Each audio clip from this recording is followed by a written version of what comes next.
भारत का इतिहास केवल पत्थरों की इमारतों का नहीं है, यह आस्था, आत्मबल और अक्षुण्ण संस्कृति का भी जीवंत प्रमाण है। बीते हजारों वर्षों में कई मंदिर केवल पूजा के केंद्र नहीं रहे, बल्कि ये विदेशी आक्रांताओं के क्रूरता और मजहबी कट्टरता का भी निशाना बने। लेकिन उनमें से कुछ मंदिर ऐसे भी थे जो इन आक्रांताओं के अथक प्रयास को हमारे आस्था की शक्ति ने परास्त किया। तो आज हम आपको ऐसे ही एक त्रेता युगीन मंदिर की यात्रा पर लेकर जा रहे हैं, जिसकी रक्षा स्वयं महादेव ने की, जहां आक्रांताओं की ना ही तलवारें काम आई और ना ही हथौड़े। मध्य प्रदेश में एक ऐसी जगह है जो सिर्फ नक्शे में नहीं बल्कि सदियों से आस्था, इतिहास और चमत्कारों की कहानियों में दर्ज है। हम निकल चुके हैं रीवा संभाग के सतना जिले में स्थित गैवीनाथ महादेव मंदिर। रीवा से ये यात्रा करीब 60 किलोमीटर की है, जहां रास्ता जितना शांत है, गंतव्य उतना ही रहस्यमय। ये यात्रा सिर्फ पहियों की नहीं है, ये एक चेतना की ओर चलना है जो हर यात्री को भीतर से छू जाती है। यह यात्रा बाहर की नहीं बल्कि भीतर की खोज है।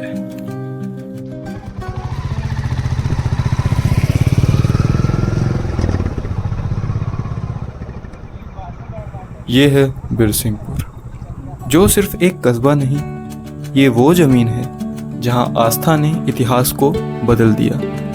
यही वो जगह है जहां औरंगजेब की सेना ने शिवलिंग को खंडित करने की कोशिश की थी, मगर हर वार पर उन्हें महादेव की चेतना का प्रतिकार मिला। आज भी यहाँ की मिट्टी उस अद्भुत पल की साक्षी है जहाँ श्रद्धा ने हिंसा को हराया। नमस्कार आप सभी को, स्वागत है आपका मेरे इस नए व्लॉग में। तो जैसा कि हम पहुंच चुके हैं बिरसिंहपुर के इस चमत्कारिक मंदिर में, तो आइए अंदर चलते हैं और जानते हैं किसने बनवाया यह मंदिर, क्या है इसकी कहानी और क्यों इसे नष्ट करने का प्रयास विफल रहा।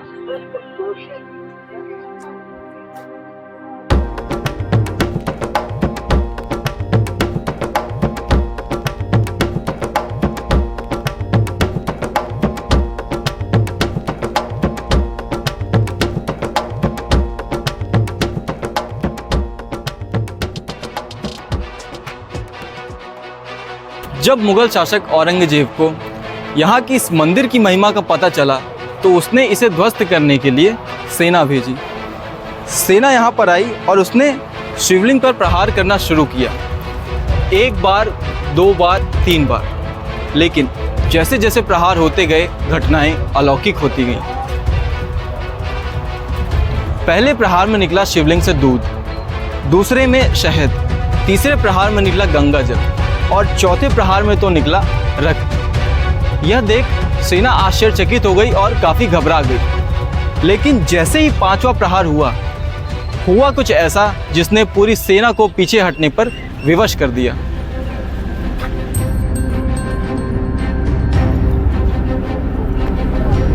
एक विशाल मधुमक्खी का झुंड अचानक प्रकट हुआ और उसने पूरी सेना पर हमला कर दिया।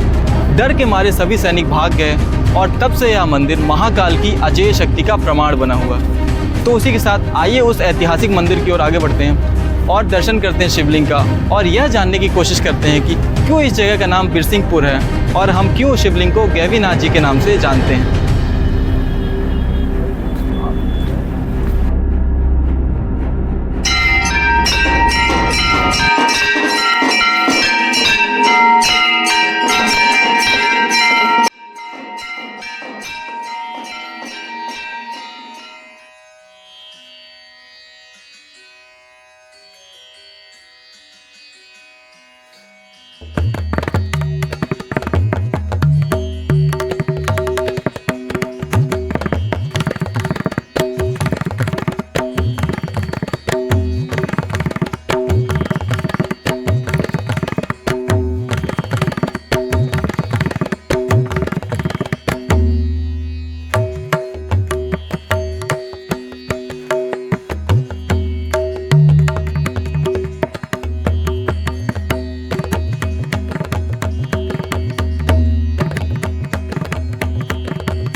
आज भी इस खंडित शिवलिंग की पूजा की जाती है, जो आमतौर पर अन्य मंदिरों में देखने को नहीं मिलता है, क्योंकि यह शिव की अपराजेय शक्ति का प्रतीक है। विशेष बात यह है कि इस शिवलिंग पर जो घाव कभी हथौड़ों से पड़े थे, वे अब धीरे धीरे भरते हुए साफ दिखने लगे हैं, मानो शिवलिंग स्वयं अपने घावों को भर रहा हो। शिवरात्रि और सावन के महीनों में यहाँ श्रद्धालुओं की भारी भीड़ उमड़ती है और भव्य मेले का आयोजन भी होता है, जो आस्था का जीवंत उत्सव बन जाता है।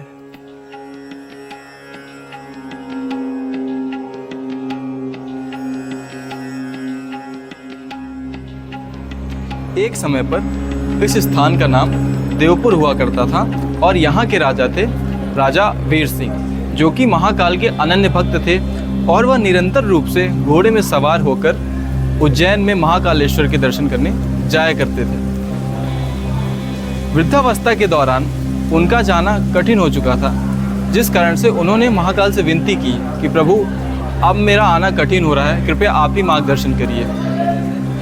एक रात्रि के दौरान महाकाल ने उन्हें स्वप्न में दर्शन दिए और उनसे कहा कि अब मैं देवपुर में भी निवास करूंगा। उसी समय वहाँ पर एक गैवी यादव नामक व्यक्ति रहता था, जिसके रसोई में एक स्वयंभू शिवलिंग प्रकट हुआ, किंतु उनकी माँ ने अज्ञानवश उस शिवलिंग को दबा दिया, जिससे वह लोगों को उनकी जानकारी नहीं हुई। कुछ दिन बाद महाकाल ने फिर से राजा के स्वप्न में आके पूरी घटना की बात बताई कि किस प्रकार गैवी यादव की माँ उन्हें अज्ञानवश बाहर आने से रोक देती हैं। राजा ने तुरंत उस स्थान की खोज कराई और शिवलिंग के प्राकट्य स्थल पर एक विशाल मंदिर बनवाने का आदेश दिया। गैवी यादव ने उस घर के बदले में उस शिवलिंग का नाम अपने नाम पर रखने की राजा से मांग की, जिसे राजा ने सहर्ष स्वीकार किया और तब से ही हम इस शिवलिंग को गैवीनाथ के नाम से जानते हैं। और इसी प्रकार राजा वीर सिंह के नाम पर भी इस शहर को हम बीरसिंहपुर के नाम से जानते हैं।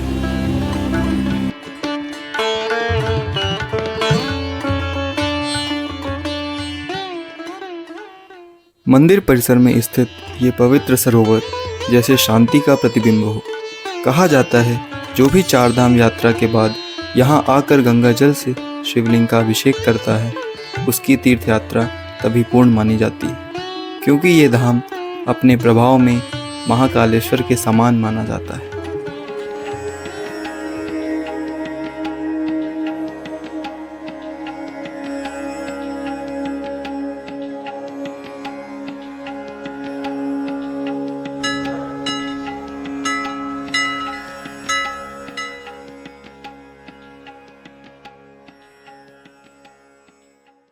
गैवीनाथ महादेव मंदिर के समक्ष माता पार्वती का मंदिर भी स्थित है। जब श्रद्धालु गैवीनाथ महादेव मंदिर के दर्शन करते हैं, तत्पश्चात वो माता पार्वती के दर्शन कर भी पूर्ण फल को प्राप्त करते हैं, तथा जब श्रद्धालुओं की मन्नतें पूर्ण होती हैं तो वह इस दोनों मंदिर के मध्य में गठबंधन बांध भी बंधवाते हैं, जैसा कि आप देख सकते हैं।